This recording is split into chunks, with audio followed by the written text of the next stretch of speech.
En la mejor, Eco Radio, otra forma de hacer radio. Ey, Eco Radio con K.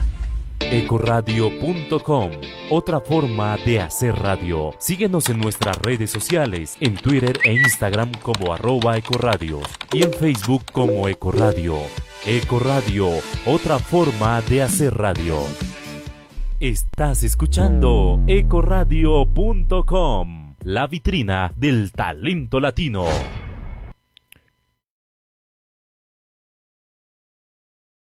Hola, muy buenas tardes. Bienvenidos a otra emisión de Revisor Fiscal Online. Ya sabes que nos encuentras aquí todos los viernes muy puntuales, 2 de la tarde. Vamos a estar hablando con invitados de lujo. Vamos a tener una serie de temas de índole contable, tributario, empresarial, financiero. Y no solo para empresas, también para personas naturales, como es el caso de hoy, que nos acompaña Julio César Rodríguez, que es el gerente de la firma Sensontle Consultores y es asesor tributario. Bueno, aparte de varias compañías que tiene a su cargo, es especializado precisamente en renta de personas naturales. Ahí ya les adelanté un poco el tema del día.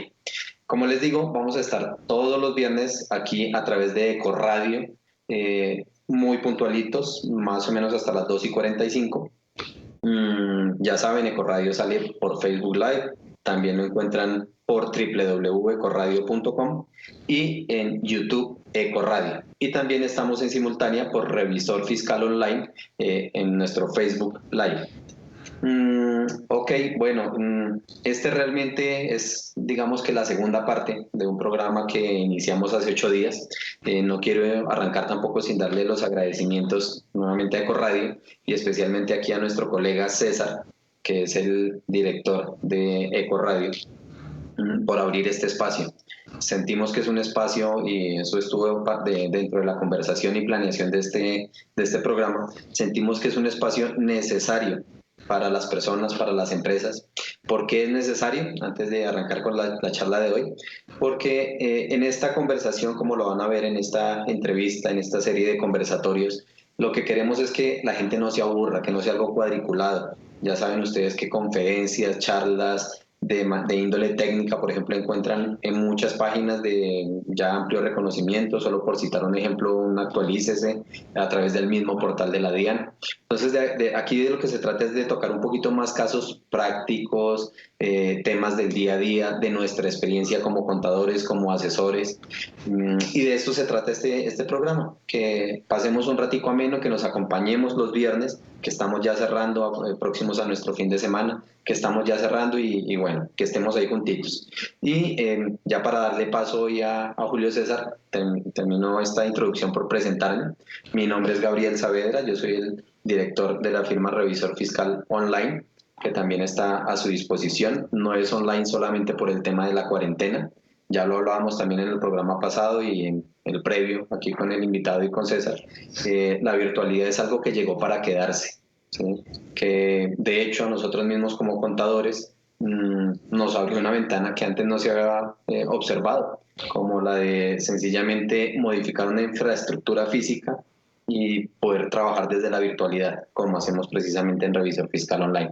Y esto ocurrió para casi que todos los sectores de la economía. Ok, antes de darle paso a Julio, voy a hacer una breve introducción del tema de hoy, que como les digo es renta para personas naturales. Y mi introducción se remite a 2 cifras que desglosamos y conversamos la semana pasada. Básicamente para no llenarnos la cabeza de una cantidad de datos, estadísticas, cifras, etcétera, y requisitos, les voy a hablar de 2 cifras que deben tener para saber si deben o no declarar renta. La primera es una cifra que son 154 millones. Estos 154 millones, ¿en qué lo van a observar? En su patrimonio, ¿sí? Independiente de que lo deban, no lo deban, de que esté a nombre mío, de la esposa, etcétera, alguno de los dos tendrá que declarar, etcétera. Independiente a quién lo tenga y si se debe o no se debe, simplemente si sumados el carro, los derechos, el apartamento, una casa, la plata que está en la cuenta de ahorros, cuenta corriente, en un título, independiente en qué lo tengas representado, si ese global suma más de los 154, estás obligado a declarar renta. La otra cifra que se debe observar también es la de 47 millones de pesos. 47 millones anuales ¿de qué? De ingresos, de consignaciones, de consumos, bien sea por tarjeta de crédito o por compras en general, que superen esos 47 millones de pesos. Ten en cuenta que esos 47 engloban también, son la sumatoria de todo.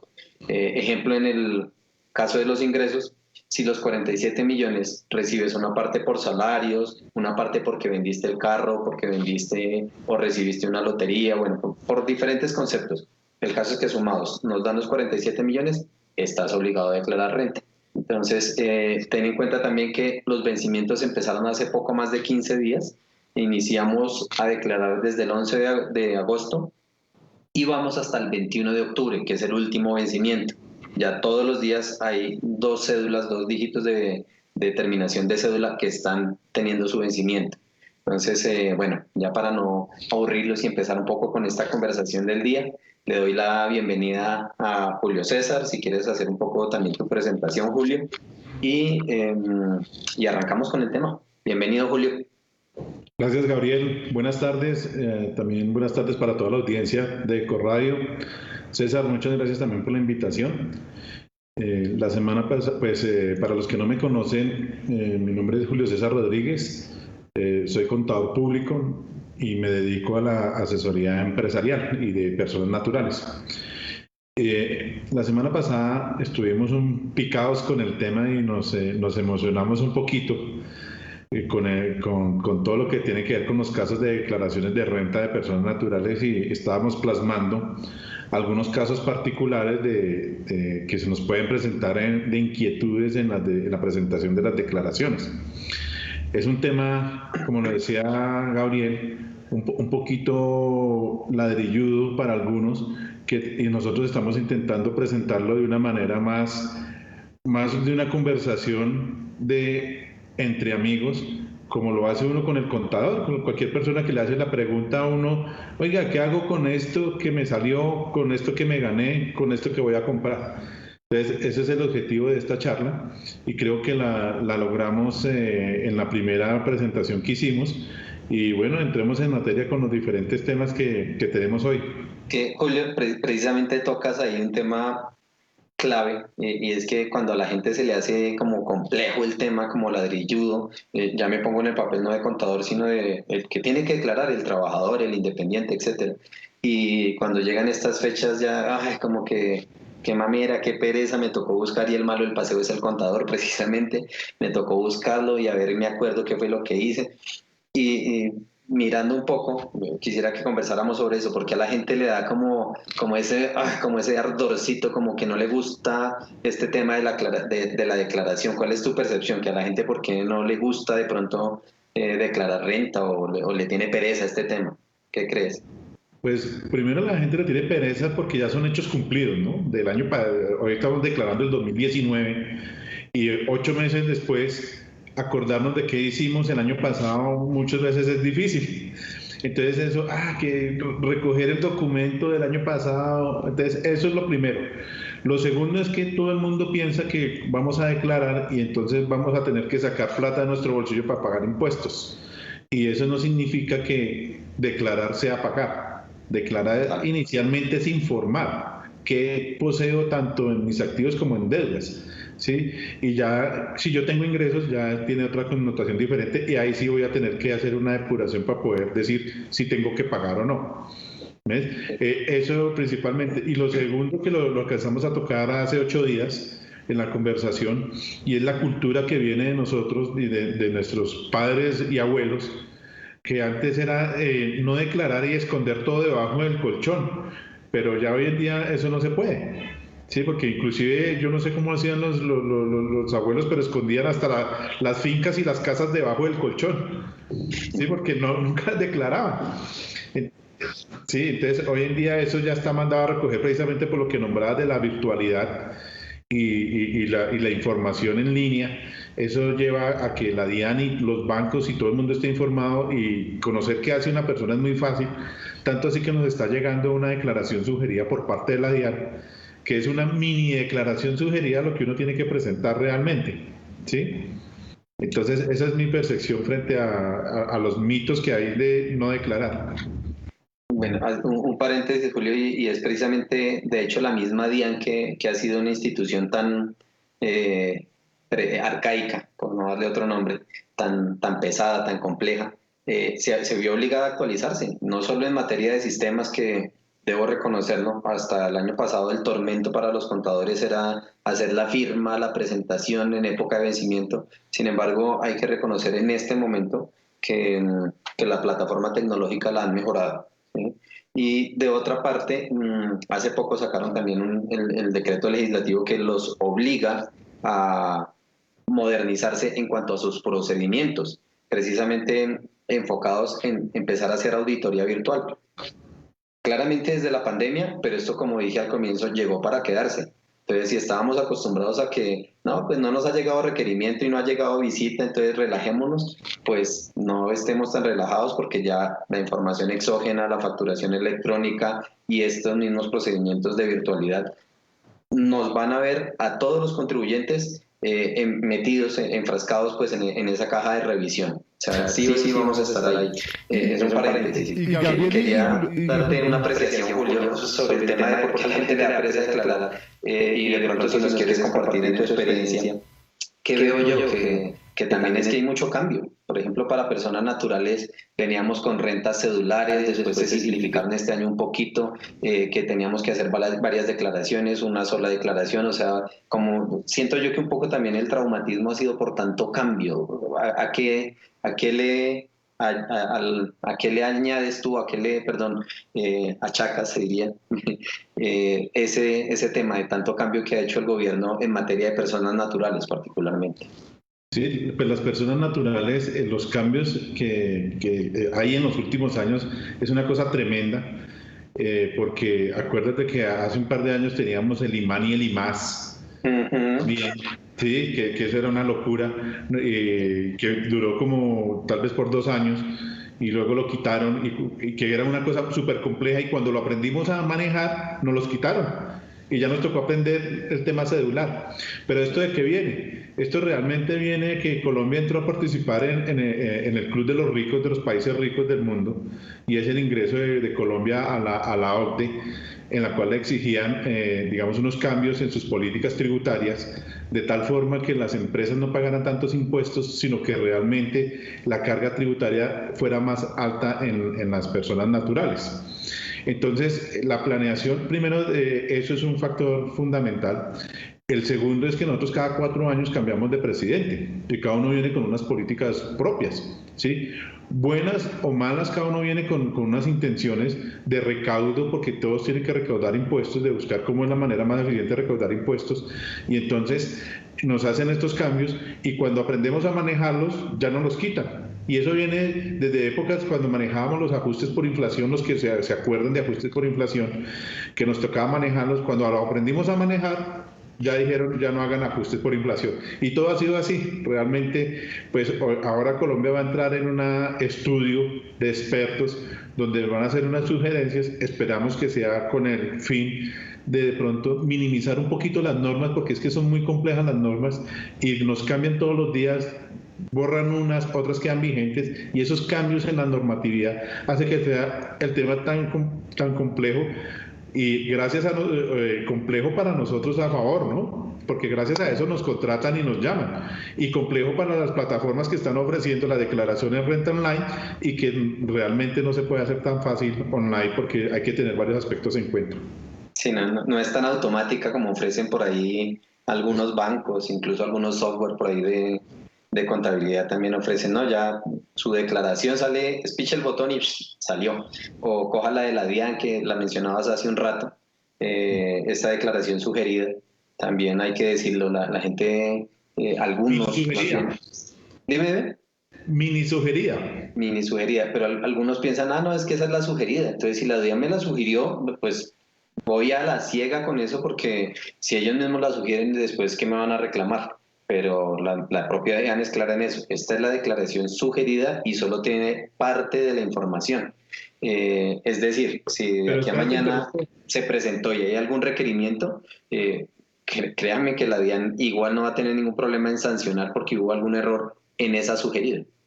pero mira que eso es muy importante lo que estás tocando en este momento, porque realmente el hecho que nos mande información la DIAN, el responsable de presentar la declaración de renta es la persona, el que la firma, el contribuyente, ¿sí? Independientemente de las cifras que pongas. Tú puedes poner la sugerida, pero en el momento en que tú la firmas, tú te hiciste responsable de esa información que te llegó. Si es sugerida, tú tienes que verificar si realmente esa información es consistente con la que tú tienes.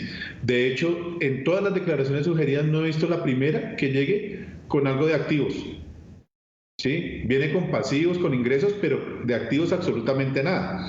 Entonces, ese simple hecho ya genera que se tenga que revisar esas cifras que nos están llegando. Vale.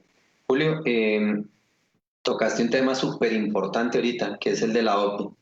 En cuanto a que ya estamos en esa lista de países ricos, aparentemente ricos.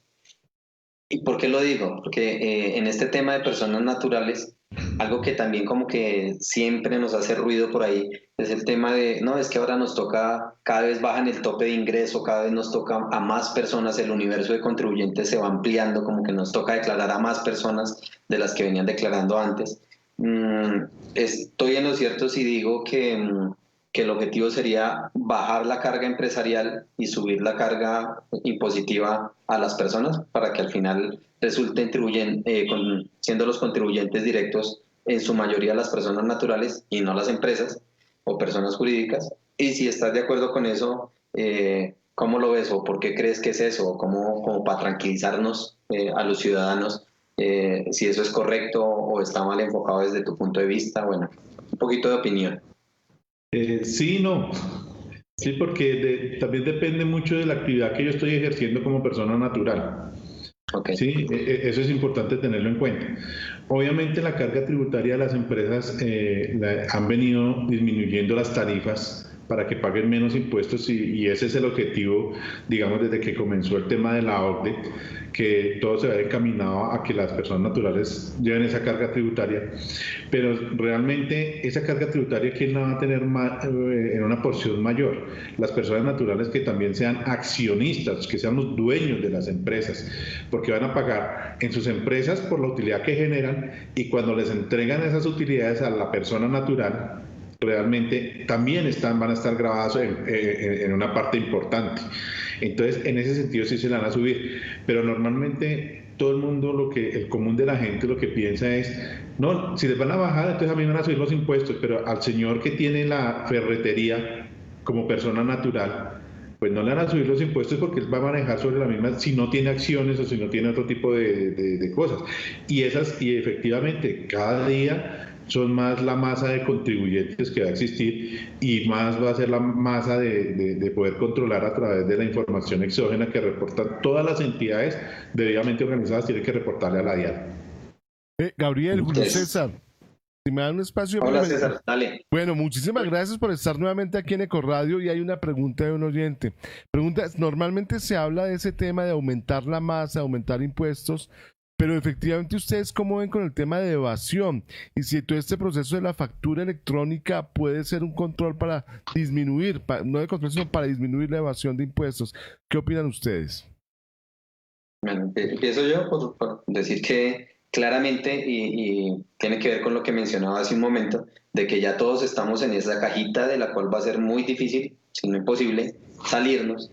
Y esta cajita, me refiero a la cajita de control fiscal o de auditoría, ¿sí? Antes esa cajita era como la balotera del baloto, valga la redundancia, donde como que entraba alguien en esa balota y de pronto porque pidió una devolución o porque alguien lo denunció o cosas de ese estilo, como que se ganaba la balota de la auditoría. Pero hoy en día con este tema de la sistematización, de la virtualidad que mencionaba hace un momento, de la factura electrónica, como bien menciona el oyente, y bueno, de todos estos controles online que ya estamos teniendo, más la ampliación o mejora de la plataforma tecnológica de la DIAN y la información exógena, que es la fundamental, que también mencionaba Julio César hace un momento, salir de esa cajita ya no se puede. De hecho, acordémonos que también ya la norma nos obliga a bancarizar para tener derecho a las deducciones, a bancarizar nuestras compras. Entonces, si ya todo lo estamos haciendo a través de bancos, lo estamos haciendo a través de factura electrónica, esa posibilidad de evasión, ya la mayoría se han dado cuenta que no le pueden comprar a alguien que les dé remisión o que les dé el recibito sin datos y etcétera, etcétera. Entonces, esto ha obligado a formalizar y de alguna manera va a ser un freno necesariamente, y está haciendo ya de hecho un freno a las figuras, a las trampas fiscales que se venían haciendo. Bueno, también yo quiero aportar que en esta materia efectivamente esto es una medida para controlar la evasión, pero a nivel general nosotros como personas de contribuyentes que manejamos un negocio, que tenemos la ferretería, que tenemos la panadería, que tenemos la droguería, también debemos entrar en esa masa de pronto de facturación y de estar en ese lote. Y yo comparo los impuestos mucho con las carreras de ciclismo.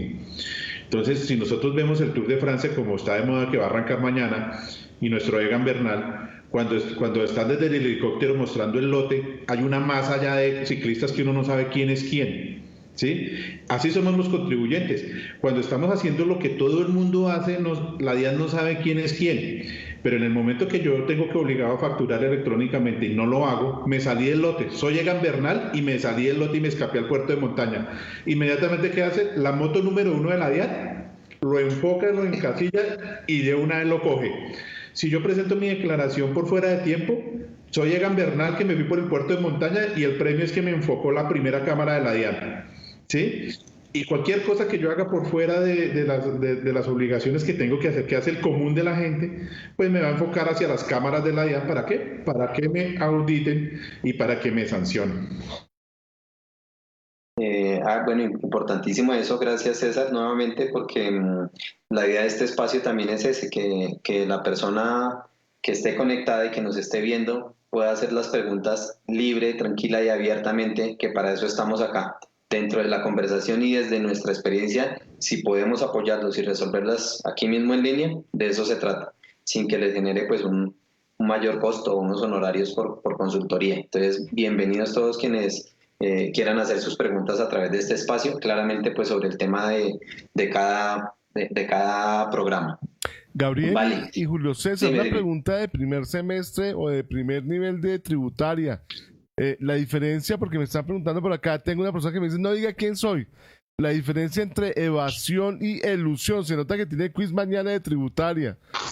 Uy, sí. Pues, si quieres, Julio, contéstala, pero aquí para poner en contexto a estas personas que por lo general, pues sí, algunas veces tienen un tema por ahí que prefieren no decir su nombre. No hay ningún problema, aquí los referimos como en aquel programa radial de los consejos tristes en los años 80 por ahí, o al estilo de Corín Tellado cuando hacía las novelas diarias. No se refería a las personas, sino ponía seudónimos como Paloma Desesperada, mencionábamos hace 8 días. En este caso se llamaría Corazón Roto, le podemos colocar. Bueno, diferentes seudónimos para que se sientan tranquilos. Entonces, Julio, si quieres responderle alrededor de este tema al corazón inquieto, más que roto, al corazón inquieto, ¿qué es lo que hay frente a la evasión y la elusión? Claro, básicamente, pues, evadir, ¿qué es? Que yo no pague los impuestos que tengo que hacer. Sí, que no declare ni siquiera, ni que no pague. Elusión, ¿qué es? Que yo busque la manera, teniendo que pagar, es decir, si yo tengo que pagar un impuesto determinado, busque la manera de pagar menos. ¿Sí? Entonces, en términos generales, si yo tengo una ganancia ocasional por una herencia en la cual tengo que pagar un 20% de impuesto de ganancia ocasional, eluda esa obligación de tal manera que yo pague el 10%, ¿sí? con algunas artimañas que no me puedan generar el impuesto que debo hacer. Entonces, esa es la diferencia. Evasión, ¿qué es? Que yo no pague ni el 20 ni el 10. Y eludir es que tenga que pagar el 20 y pague el 10. Un paréntesis también para que lo tenga en cuenta nuestro corazón inquieto. Si de pronto tuvo por ahí algún caso de evasión accidental supongamos. Recordarles que hasta el 31 de octubre tenemos unos beneficios para el pago de impuestos, ¿no? Que es pagar lo que estaba vencido hasta el año 2019 sin sanción, sin intereses, que de hecho ya de entrada eso es un beneficio brutal, y pagar solamente el 80% del capital. Entonces, para que estén atentos, si tienen dudas, nos pueden contactar tanto a Julio César como aquí al suscrito, y poner al día una cantidad de cositas que de pronto se quedaron y que de lo malo lo bueno, como se dice, del ahogado el sombrero, que salieron como beneficio de esta pandemia, que en principio y por principio constitucional las amnistías, para quienes le apostaban a eso, las amnistías están prohibidas. Esto va a quedar al que le juzgaba precisamente al tema de evadir. No, yo ahorita no presento nada, no tienen cómo cobrarme y espero a que haya una amnistía en 2 o cada cambio de presidente, como decía Julio César, que en su momento era cada 4 años, y cogía la amnistía y me libraba de todo. Eso ya no pasa. Entonces, por eso menciono este beneficio que hay ahorita hasta el 31 de octubre, porque realmente hay que cogerlo. Entonces, bueno, les decía que gracias nuevamente, César, por la intervención y por retransmitirnos estas preguntas que hacen los oyentes, y siéntanse libres, siéntanse aquí en casa. Como les decía, la idea es que esto sea una conversación amena, sin revelar nombres. Ahí están los seudónimos que ya saben, para que salgan de esas inquietudes que tienen. Y Gabriel, Julio, tan dime. pronto se une a la transmisión la DIAN, yo les aviso. Listo. De pronto cambiamos los 2 últimos números del dígito de verificación o el dígito de verificación del contribuyente para que no lo cojan tan fácil. Por eso el tema es manejado es online. Tal cual.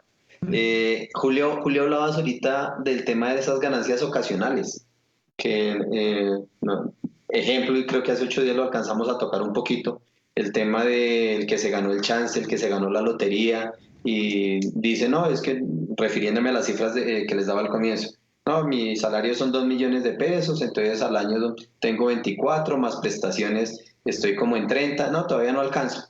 Resulta que se ganó por ahí un chance, la patica de la lotería, se recibió 20 millones de pesos y pensaba que no tenía que declarar. Pues sí tiene que declarar. Ese es simplemente como introducción o como manera de ejemplo de, no sé si tienes casos o algo que nos puedas compartir, Julio, acerca de estas ganancias ocasionales o de este tipo de situaciones. Uy, claro que el tema de ganancias ocasionales nos daría como para 3 programas, realmente, porque son una serie de situaciones que se presentan con las personas naturales sobre ganancias ocasionales que son increíbles, y la gran mayoría de consultas van encaminadas hacia eso, porque digamos las ganancias ocasionales que más preocupan son las de venta de inmuebles, que es la más común, o de un vehículo, la ganancia ocasional. Pero en esos casos de chances, de loterías, y en el de herencias, en esas prácticas que se acostumbran, que los papás le van pasando sus activos a los hijos y simplemente hacen la escritura y dejan todo ahí y ya, y no analizan porque no, yo tengo el usufructo, y la posesión hasta que me muera, pero cuando yo me muera le pasa el activo a mi hijo. En ese tema hay mucho, digamos, preocupaciones de las personas, y cuando lo hacen porque mi papá lo hacía así, porque el vecino lo hizo así, y realmente eso tiene unas connotaciones de decir cómo lo tengo que hacer, qué tengo que registrar de parte y parte. Si yo conservo el usufructo, tengo que seguir declarando el bien, o si yo tengo el bien, tengo que declarar el usufructo que está recibiendo mi papá, o yo también tengo que declarar el bien. Y realmente eso, cada caso es muy particular. Entonces, más que centrarme en el tema de ganancias ocasionales, de tocarlo de si son exentas 270 millones o 130, que son las cifras generales, más que encasillarnos en eso, es importante que cada vez que yo tenga un traspaso de un bien de algún miembro de la familia, que me vaya a donar, que me vaya a regalar, que me va a entregar la herencia en vida, todo eso, analicemos el caso de ambos lados, del que lo entrega y el que lo recibe, porque eso tiene unas connotaciones tanto en el patrimonio como en los ingresos para determinar las ganancias ocasionales. Ahí lo que acabas de anotar, Julio, precisamente este es un tip general para quien nos esté escuchando, tanto contador como contribuyente. tiene que ver con la planeación tributaria, la llamada planeación tributaria, o el estar un paso adelante. Cuando hablamos de la pereza que le da a la gente declarar es porque están mirando por el retrovisor, porque están mirando hacia atrás. La idea de una declaración es que se vaya construyendo a medida que las cosas van pasando. En el ejemplo que toca Julio César, que si voy a recibir hoy una herencia, imagínense lo catastrófico que podría llegar a ser estar pensando en eso en el 2021, en las fechas de vencimientos, ¿sí? Mientras que si hoy que tengo la herencia, falleció el abuelito, el papá, bueno, falleció la persona y le va a dejar esta herencia, de una vez reunámonos con los familiares, miremos cómo venía declarando el personaje, qué fue lo que ocurrió, cómo vienen las declaraciones de estos beneficiarios, de estos herederos, y qué es lo mejor, pero hoy, ¿sí? Prácticamente antes de que el hecho suceda, ¿sí? Entonces es estar un paso adelante. Ese es un tip fundamental para lograr sacar adelante, digamos, salir avantes de todo este tema tributario, salir lo menos grabados posible. Ese es un ejemplo de lo que preguntaba el oyente hace un momento, de no evadir, sino de eludir asertivamente, de aprovechar los beneficios, de aprovechar la normatividad en pro y no esperar a, como se dice popularmente, a que el garrotazo llegue, que el garrotazo caiga. Perfecto. Sí, es que no se trata ni evadir, no se trata de eludir, sino hacer una planeación tributaria que me permita determinar, bajo la normatividad vigente, pagar menos impuestos. ¿Sí? Eso no significa que yo tenga que hacer una planeación tributaria agresiva de tal forma de acomodar. No, hay que hacer una planeación tributaria coherente y realmente que le permitan darle tranquilidad a nuestros clientes. De hecho, digamos, la palabra más común por esta época al contador es, haciendo declaraciones de renta, es: Julio César, yo hice tal cosa el año pasado, ¿cómo la va a plasmar en la declaración de renta para que no pague tanto impuesto? Pues si él estuviera diciéndome hoy, Julio César, este año voy a hacer para ver cómo declaramos dentro de un año, qué podemos hacer para yo pagar menos impuesto, pues acogiéndome a las normas, es diferente, ¿sí? Entonces, eso es un llamado a las personas a que realmente no le quiten esa palabra hacia el contador, yo hice, sino cuando digan, yo voy a hacer, primero llamo al contador y le voy a decir, ¿esto qué significa en materia tributaria para mí? De acuerdo. De hecho, Julio, ya vamos ahí como llegando al tiempo del programa de hoy, antes de ir de pronto si hay más preguntas, pero no quiero que dejemos un tema sin tocar, tiene que ver todo con lo que estamos hablando ahí, y es la famosa normalización tributaria. Para de pronto el contribuyente o el ciudadano que no está familiarizado, en los últimos años se han dado las gabelas para incluir esos patrimonios que no venían siendo declarados. En el ejemplo que colocaba Julio al comienzo, precisamente decía, no sé cómo hacía mi papá abuelito en su época, pero tenía finca, casa, carro, caballo y declaraba de pronto el caballo.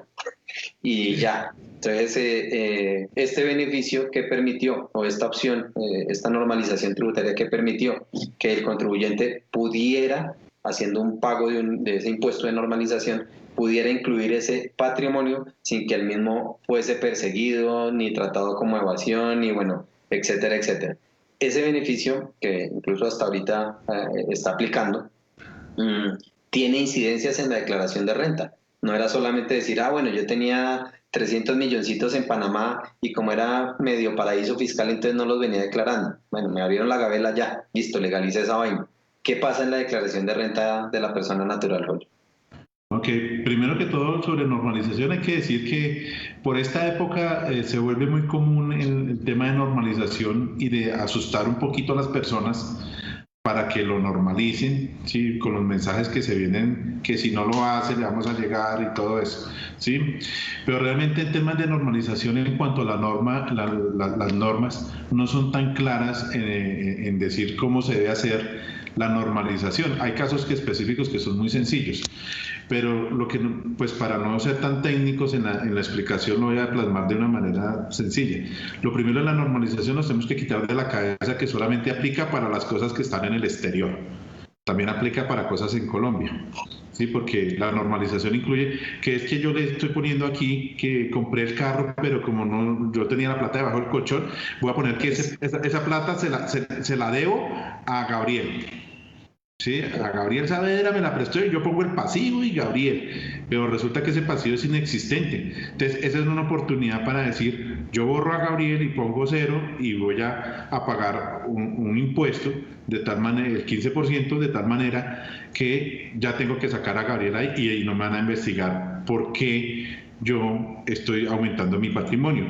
Estamos diciendo que esto no tiene que ver con cosas ilícitas, o sea, eso es otro tema penal que no tiene nada que ver con el patrimonio. Aquí se supone que son de actividades que se han realizado de una manera lícita y que se deben normalizar.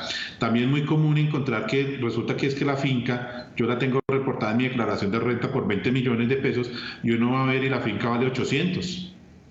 ¿Por qué? Porque yo la estoy declarando por un predial que está, yo no sé, desactualizada la base catastral y tengo mi finca por allá en una región donde los terrenos son muy baratos, pero cuando la van a vender vale 800. Entonces, esta es una oportunidad también de acercar ese valor que yo tenía fiscalmente a lo comercial, de tal manera que yo pague mi impuesto de normalización y me permita a mí tener una planeación tributaria para cuando lo vaya a vender, porque el costo se hace para determinar las ganancias ocasionales, el tema de ahorita, sobre el valor declarado o sobre el valor del predial. Y es muy diferente una ganancia de 800 millones de pesos a una ganancia de 100 millones de pesos. Hay una pregunta de Paloma preocupada. En el tema no, preguntan que en el tema de la persona natural, obviamente se considera el tema de los ingresos que ya dio Gabriel el valor, pero entonces ¿cómo se suma el valor de lo que se gaste con tarjeta de crédito o con la cuenta de ahorros? Si se supone que es la misma plata que yo me entra y la misma plata que me sale, que esas dos platas se suman. Me explico, si me gano 40 millones en el año y me gasté 20 millones en la tarjeta de crédito, esos 60 ya con eso me da ya tengo que declarar, o cómo funciona. No, en principio esos dos no se suman. Una cosa son ingresos, ¿sí?, que tienen ese tope de los 47 millones, y otra cosa son los gastos y consumos, ¿sí? Sí, sería un error, que de hecho le iba a preguntar precisamente ese tema, Julio, ¿qué errores ha visto como los más comunes, para que los vayas pensando mientras yo le respondo esta pregunta? ¿Cuáles son los errores así muy rápidamente más frecuentes, Julio, en la declaración de renta, o que la gente comete más a menudo? Entonces le decía a Paloma, los ingresos son una cosa y los gastos, egresos, consignaciones y movimientos en la cuenta son otra cosa, ¿sí? La cifra es la misma, pero no es que se mezcle todo, ¿sí? La cifra es para que nos quede en la memoria, en la mente, los 47 millones de pesos al año. Pero los ingresos son una cosa, ¿sí? Sí que se suma con los ingresos, absolutamente todo lo que recibí, bien sea por mi salario, por, como estábamos hablando hace un momento, porque vendí el carro, porque vendí la casa, ese valor, aunque fuese mi patrimonio, por el simple hecho de recibirlo o de ingresarlo, la DIAN lo considera como un ingreso, ¿sí? Entonces, todo este tipo de movimientos catalogados como ingresos son una cosa. Por otro lado, para efectos del movimiento, no solamente yo me gasto, hay que decirlo, o no solamente muevo la plata de mis ingresos. Hace 8 días hablábamos del caso del prestanombre.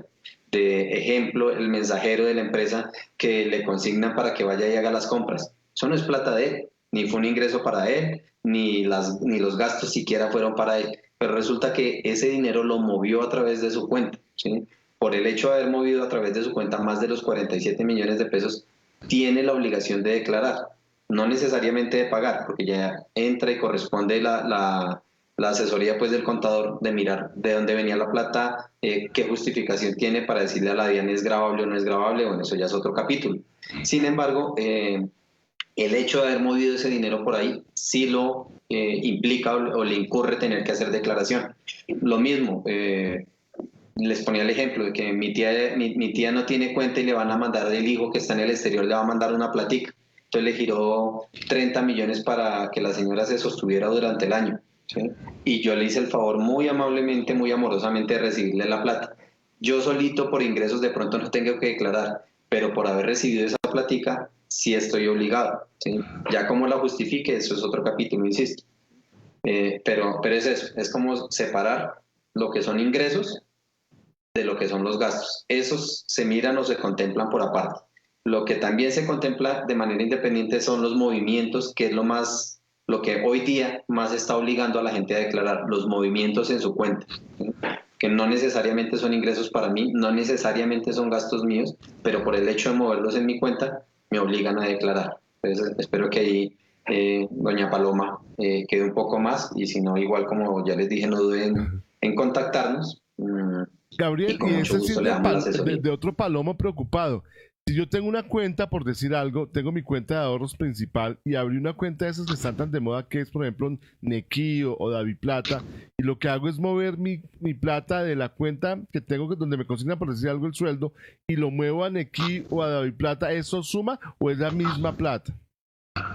Para los efectos de la DIAN me está sumando, ¿sí? Y eso es muy común, precisamente, el yo tener acá y de pronto disperso los fondos para otra cuenta porque desde allí tengo la tarjeta donde hago el mercado, etcétera, etcétera. Pero para efectos de la DIAN ellos miran, Bancolombia me reportó movimientos de 20 millones, Davivienda me reportó movimientos de 20 millones, Nequi me reportó movimientos de 20 millones, son 60 millones, punto. Para ellos es transparente que mi ingreso fuera solamente 20 millones y que yo los estuve haciendo como un carrusel ahí entre diferentes bancos. Entonces, eso es independiente. Ahí debo declarar, ¿sí? Ya es un poquito lo que decía Julio hace un momento, o decía yo también con la planeación. Antes de hacer eso, por más que sea poquito, entre comillas, es bueno asesorarse de un profesional y decirle, bueno, ¿qué implicaciones tiene si yo hago esto? Más allá de un 4 por mil, más allá de las comisiones y el sobrecosto financiero, ¿qué implicaciones me puede tener tributariamente esto? Seguramente no le implica pagar, como ya dijimos varias veces, ¿sí? Pero sí le implica hacer una declaración. Entonces, precisamente Julio, ahora sí que tienes también que ver con eso. No sé si nos quieres compartir unos tipsitos acerca de cuáles son los errores para que la gente esté muy pendiente y no los cometa, o como contadores también apoyemos a que eso no suceda. Los errores más frecuentes que ves en las declaraciones, como que has visto. Uno de los errores es precisamente el que estás tocando, que es el de muchas veces las personas cuando van a solicitar la visa o cuando van a solicitar un crédito dicen yo tengo que mover la cuenta para demostrar que tengo capacidad de pago, y comienzan a sacar la plata y a consignarla, a sacarla y a consignarla, ese jueguito. Y entre los topes para declarar hablamos de consignaciones. Entonces eso es como decirle a la DIAN, yo me estoy ganando toda esta plata, y sí, adquirió la visa, adquirió el crédito que quiso, pero el otro año tiene que declarar porque usted hizo unos movimientos, y cuando uno le diga la presunción de ingresos por esos movimientos, ahí sí no le va a gustar y puede ser que la visa le haya salido un poquito cara o el crédito. Pero adicionalmente a eso, un error muy frecuente es pensar que se puede no declarar. Eso ya está mandado a recoger, el pensar que yo no quiero declarar. Y ahorita el principal error que estoy mirando es que la famosa declaración sugerida, ¿sí? Porque me pasó un caso esta semana de una persona que me reportó unos ingresos y a él le llegó la declaración sugerida y me decía, oiga, pero usted me está montando unos ingresos, pero que en la declaración sugerida no salió, entonces no lo reportemos. Le dije, un momentico, el hecho de que no esté en la declaración sugerida no quiere decir que la DIAN no está informada sobre esos ingresos. La DIAN no está informada sobre esos ingresos porque la DIAN nos está mostrando apenas un 10% de la información que tiene.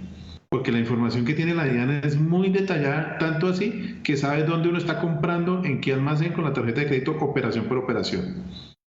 Entonces, esos ahora son los errores más comunes que he visto en el transcurso de estos días. Yo veo mucho, Julio, también, no sé si lo compartes, en el tema de familia, de parejas particularmente.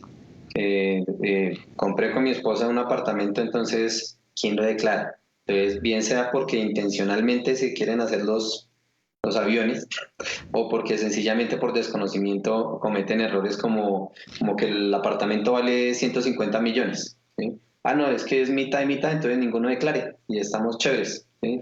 O lo declaramos los dos, 150 millones, que también sería un error, ¿sí? Eso pasa tanto con el activo como cuando se tiene la deuda. Entonces, hábilmente, muchas veces dicen, no, la deuda está a nombre de los dos, entonces los dos declaran la deuda completica, ¿sí? Entonces hay que tener mucho cuidado en lo que tiene que ver con esos patrimonios de familia. Creo que son errores también como frecuentes ahí, ¿verdad? Sí, ese error es muy común, Gabriel, porque resulta que el que tiene la capacidad de pago a veces es uno de los dos miembros de la pareja, en ese caso que tú tocas. Entonces, y el que tiene la capacidad de endeudamiento, ya sea el hombre o la mujer, ¿sí? Entonces, él es el que adquiere el crédito, pero el bien se lo deja 50 y 50, ¿sí? Porque somos pareja, pero la deuda queda en cabeza de uno solo. Entonces, ¿cómo se deben declarar? Que los bienes se declaran de acuerdo a cómo esté la escritura. Si la escritura dice que es uno solo que está, ese solo lo tiene que declarar. Si la escritura están los dos en las proporciones que lo digan. Y el error más común es dividir eso cuando una persona no tiene un inmueble y se está deduciendo los intereses de ese crédito que adquirió. Entonces, también dentro de los errores más comunes, pensar que yo recojo todas las facturas de lo que me gasto en el restaurante, en gasolina, en el peaje, yo recojo todas las facturas y le llegan a uno al contador con una caja de facturas. Vea, estos son mis ingresos, aquí están todos estos gastos que yo me hice el año pasado para bajar mis impuestos. Resulta que hay unas normas que permiten una deducción que tienen que ver con los ingresos que yo percibo. Si yo gano un salario, ¿qué tiene que ver el peaje con que yo me voy a Chinauta con el salario? Nada. Entonces, eso es una práctica muy inusual y que le llegan a uno, pero es que todos esos gastos que le pasé y tengo que pagar tantos impuestos, pues que hay unas normas que determinan el ingreso y la deducción. Julio César, disculpe, ahí tengo yo una pregunta porque revisando un poco de la normatividad sobre el hipoconsumo, ¿ese hipoconsumo sí lo puedo deducir? ¿O cómo funciona en este caso? ¿Cómo está funcionando? No, señor. El hipoconsumo no se puede deducir a no ser que tú tengas relación con el ingreso. El hipoconsumo que yo pago en un restaurante, que es el 8%, yo soy una persona natural que presto honorarios, ¿sí? Si yo tengo mi actividad, tengo un establecimiento y puedo mostrar que esa reunión que yo hice, en la cual yo pagué en el restaurante, tiene que ver con la actividad que yo estoy desarrollando en mi ingreso, pues yo me puedo deducir ese hipoconsumo. Pero si yo soy un asalariado en una empresa y voy a deducirme un hipoconsumo donde no tengo una profesión liberal o una actividad económica independiente, ese hipoconsumo no lo puedo deducir. Ok. De hecho, para el caso de los asalariados, Julio, ¿no? De los empleados. Pero para una persona que es un profesional independiente, que se demuestre que sí es un tema de su ejercicio, lo puede hacer. Sí, eso se llama relación de causalidad. Exacto. Y de hecho hay un tema importante, Julio y César, que tiene que ver con que cada vez sacan diferentes impuestos, diferentes tributos, nuevos nombres. El hipoconsumo, de hecho, es uno de ellos que nos acompaña hace unos pocos años. ¿Cuál es el tema? Que el estatuto tributario también, ya no solo para personas naturales, sino para empresas, establece cuáles son los impuestos deducibles, que es de lo que estamos hablando. No descontables como en el caso del IVA, sino los impuestos deducibles. Y no sé si casual, curiosa o muy a propósito, a lo que nuestro legislador se le olvidó incluir o reformar fue esos artículos donde dice cuáles son los impuestos deducibles en el impuesto de renta del que estamos hablando hoy. Y eso quedó como estaba desde el comienzo, que era básicamente la industria y comercio, pero toda esa otra abanico de impuestos terminaron siendo no deducibles, sencillamente porque la norma no lo admite y no fue reformada diciendo específica y taxativamente este impuesto será deducible del impuesto de renta. Y eso es muy común, casi que para las personas naturales los temas y conceptos deducibles son mínimos. Y quería compartirles un poco, César y Julio, no tiene tanto que ver con naturales, pero sí con empresas. Esto parece irrisorio, pero con lo de los peajes y esto que contaba Julio, conozco por ahí un empresario que literalmente a la hora de declarar el IVA, lo he visto sacando los recibitos de la basura del supermercado. Sí, va a llegar al contador con, mire, métame todo eso, que como eso no viene con beneficiario ni con titular, entonces todo eso es deducible, pero hay que tener en cuenta todo lo que acaba de decir Julio, y especialmente reitero lo mismo, la relación de causalidad que realmente tiene eso que estoy tratando de incluir en mi declaración. Bueno, no sé si César hay más preguntas porque creo que ya aquí el tiempo se nos agotó. Si hay más preguntas o si no, termino yo por redondear y también de una vez te abro el paso, Julio, para que le des como la recomendación final a los contribuyentes, a los contadores y claramente para que nos compartas cómo te puede contactar alguien que requiera la asesoría en este momento. De mi parte, agradecerles nuevamente a Ecoradio por abrir este espacio, a ustedes que han estado aquí conectados viéndonos en directo y a quienes nos ven en diferido igual, muchas gracias por estar acá, por acompañarnos a esta cita de todos los viernes a las 2 p.m. Dejarles también a Revisor Fiscal Online abierto como su firma, como su empresa principal de asesorías para lo que requieran. No duden en contactarnos a través de nuestras redes sociales. Entonces, sin más, un agradecimiento. Julio, si tienes una recomendación final y cómo pueden contactarte también. Muchas gracias. Ok, bueno, la recomendación final es que hablen más permanentemente con el contador que le prepara la declaración de renta, no solamente el día del cumpleaños del contador y la feliz Navidad, sino que cada vez que vayan a hacer una actividad, le comenten a su contador, sean más confidentes con el contador y para que pueda hacer sobre los hechos sobre la marcha, que puedan hacer una planeación tributaria eficaz y no lo sorprenda cuando vayan a hacer la declaración de renta. Principalmente eso. Realmente cualquier consulta a través de mi correo electrónico es rmjuliocesar@gmail.com, R de ratón, M de mamá, Julio César, todo pegado, @gmail.com. Y cualquier cosa, cualquier consulta, con mucho gusto la atenderé, porque eso también nos enriquece a todos. Muchísimas gracias. Ay, no quiero cerrar tampoco sin contarles algo rapidísimo. Me disculpa, César, aquí de pronto si me pasé un poquito. Y es que estén muy pendientes de los temas que vienen, que también son de mucha actualidad. Hoy cerramos. Ya saben que nos pueden contactar si tienen más temas de renta naturales, pero vienen para la próxima semana temas de régimen simple, que es algo nuevo para los empresarios, el tema de normas internacionales, desmitificar todo este tema de normas internacionales de información financiera y normas internacionales de auditoría. Vamos a tener un invitado especialísimo que fue el presidente del Colegio de Contadores, sobre facturación electrónica, que también ya se acaba ahorita el 15 de septiembre aproximadamente, o en promedio ya los plazos se acaban para tenerla implementada, que de hecho también un paréntesis, hay forma de tener la facturación de manera gratuita para los que no lo saben. Y también un funcionario, un querido amigo colaborador de la DIAN, no se preocupen que ya saben que Paloma y Palomo nos pueden escribir ahí, y así estemos con funcionario en vivo. De eso se trata este espacio, de que empecemos a unificar criterios y a desmitificar otros tantos paradigmas que hay por ahí. Muchísimas gracias nuevamente, César, y a todos los oyentes que estuvieron aquí y teleaudientes que estuvieron aquí conectados. Nos vemos la próxima semana a 2 de la tarde. Gracias, Gabriel. Gracias, César. César. Ecoradio.com, otra forma de hacer radio. Síguenos en nuestras redes sociales, en Twitter e Instagram como @ecoradios y en Facebook como Ecoradio. Ecoradio, otra forma de hacer radio. La mejor música, el mejor contenido y los mejores programas en la mejor. Ecoradio, otra forma de hacer radio. Ey, Ecoradio con K.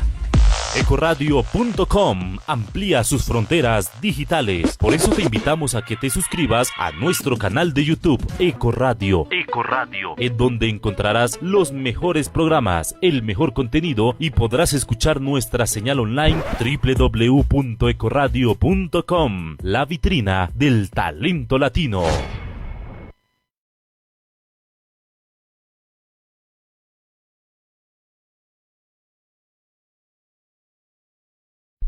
Estás escuchando